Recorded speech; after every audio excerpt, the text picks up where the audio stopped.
Kembali lagi di Cerita Cinta Channel. Jangan lupa like, comment, and subscribe ya. Terima kasih. Tidak perlu, Uma. Ele akan belajar sama Maira saja, ujar Elena langsung menolak keras tawaran dari Uma Cila. Maira langsung menatap sahabatnya dengan tatapan memelas. Kelasnya akan mulai ba'da zuhur, datanglah, sahut Yusuf lembut, namun terkesan datar. Tentu saja hal itu membuat mata Elena langsung membulat dengan sempurna. Berbeda dengan Elena yang terkejut, Maira justru langsung tersenyum begitu lebar, seolah merasa paling bahagia. Nanti aku antar ke sana, ucap Maira paling antusias sambil menganggukkan kepalanya. Tidak apa-apa, Ele. Insya Allah, Yusuf akan mengajari kamu dengan sabar. Jika sampai Yusuf memarahi kamu, katakan sama Uma, biar Uma yang menegurnya nanti, ujar Uma Cila dengan begitu lembut menatap Elena. Elena menatap Yusuf dengan tatapan yang sulit diartikan, bagaimana bisa dirinya diajari oleh laki-laki tersebut. Menarik nafas panjang, Elena memejamkan mata, lalu membukanya lagi dengan perlahan.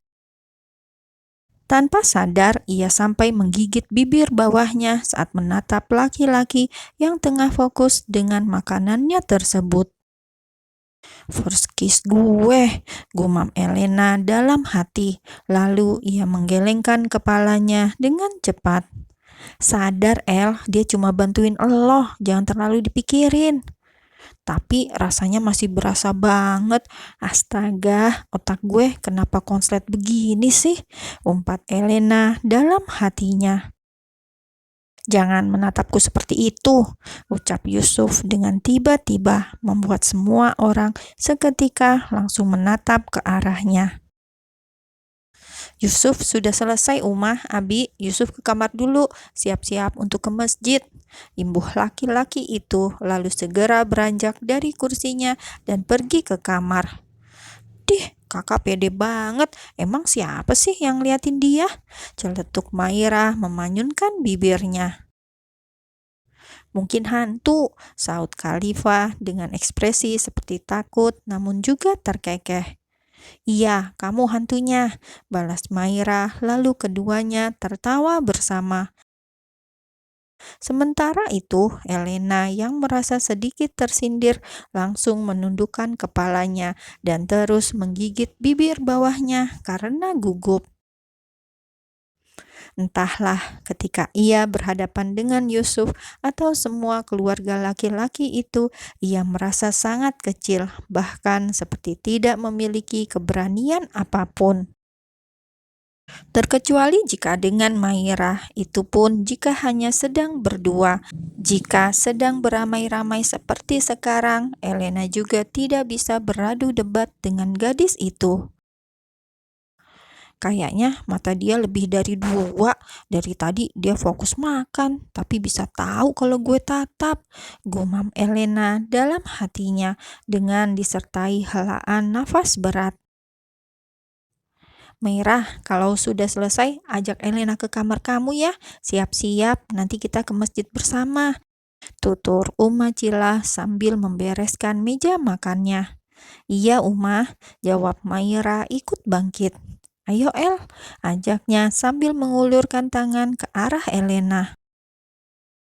Uma beresin sendiri, aku bantuin Uma dulu deh, ujar Elena hendak membantu, namun dengan cepat tangannya ditahan oleh wanita paruh baya tersebut. Tidak usah, Nak, pergilah, Uma sudah biasa, ucap Uma Cila tersenyum ramah. Nggak usah basa-basi, El. Nggak pantas banget, sumpah. Lagian aku juga nggak yakin kamu bisa bantu. Celetuk Maira begitu spontan tanpa filter hingga membuat mata Elena langsung menatapnya tajam. Kalau mau caper, nanti aja kita berangkat ke masjid bareng Kak Yusuf kok. Tenang aja, imbuh Maira dengan disertai kekehan kecil. Anjir banget punya teman satu. Astaga, kalau aja nggak ada Abi Mike dan Uma Cila, Udah gue lempar piring ini anak, umpat Elena dalam hatinya. Gak usah terima kasih, aku memang paling peka kok. Udah, ayo ke kamar sebelum Kak Yusuf berangkat duluan. Tanpa menunggu persetujuan atau jawaban dari Elena, tiba-tiba Maira langsung menarik tangan sahabatnya dan menyeretnya untuk masuk ke dalam kamar.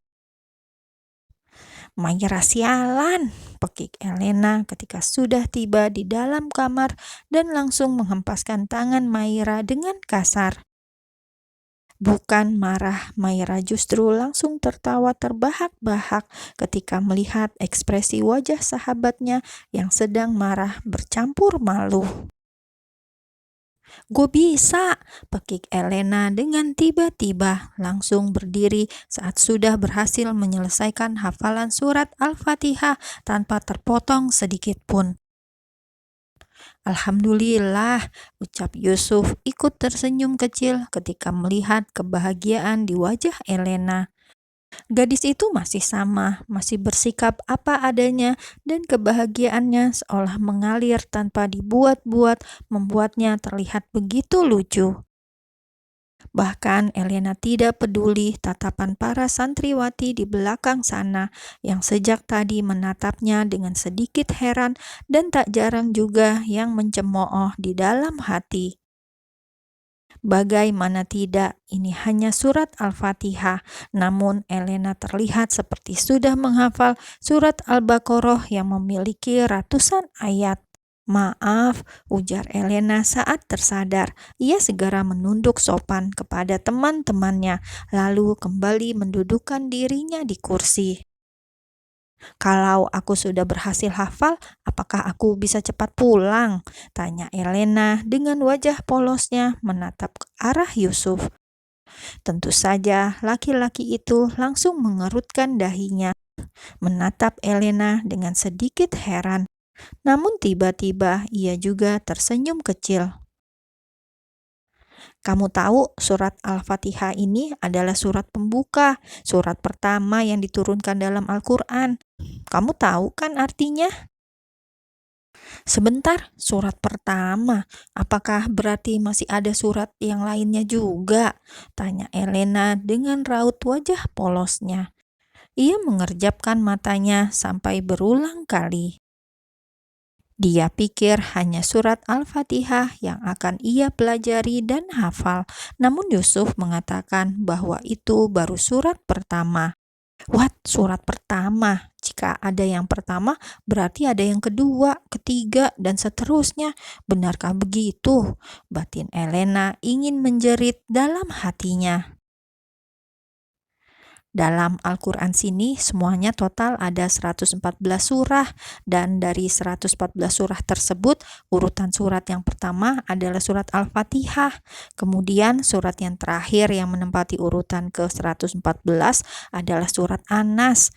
Keseluruhan surah dalam Al-Quran juga dibagi lagi ke dalam 30 juz, ungkap Yusuf panjang lebar seketika membuat mulut Elena menganga. "What? 114? Gila ya," pekik Elena tak habis pikir. "Astagfirullah, duduklah," titah Yusuf agar Elena mau duduk kembali. "Tidak perlu terburu-buru, semua bisa dipelajari pelan-pelan dan jangan dipaksakan," imbuh Yusuf sambil menghela nafasnya berat. "Jangan dipaksakan, gimana nggak dipaksa kalau gue belum?" "Aku," tekan Yusuf langsung memotong perkataan Elena. "Di sini tidak ada gue, hanya ada aku atau saya," imbuhnya membuat Elena lagi-lagi berdecak. "Iya, aku," ucap Elena memutar bola matanya dengan malas. "Bagaimana bisa kamu bilang jangan dipaksa, sedangkan aku masuk sini itu karena paksaan. Kemarin Ustazah Nuri juga bilang agar aku bisa segera menghafal surat Al-Fatihah dan huruf hijaiyah. Aku pikir setelah aku bisa menguasai huruf dan surat ini, aku bebas," imbuh Elena panjang lebar. "Apa yang ingin kamu lakukan jika bebas dari sini?" tanya Yusuf dengan ekspresi wajah datarnya. Dek. Seketika itu juga Elena langsung terdiam. Ia juga bingung apa yang akan ia lakukan jika dirinya bisa keluar dari pondok tersebut. Kembali melakukan hobinya. Sepertinya iya, namun sepertinya juga tidak, karena ayahnya tidak mungkin akan memberikannya akses lagi. Pak Brata sudah mengatakan bahwa ia sudah menjual semua mobil dan motor milik Elena. Tentu saja hal itu membuat Elena sudah tidak bisa berkata-kata lagi. Aku tidak bisakah kamu singgah lebih lama? Jangan pikirkan kebebasan, pikirkan soal pembelajaran apa yang akan kamu dapatkan di sini. Pak Brata menitipkan kamu di sini bukan tanpa alasan. Sora, kamu itu seorang perempuan, anak perempuan satu-satunya. Tidakkah kau ingin membuat Pak Brata bangga denganmu?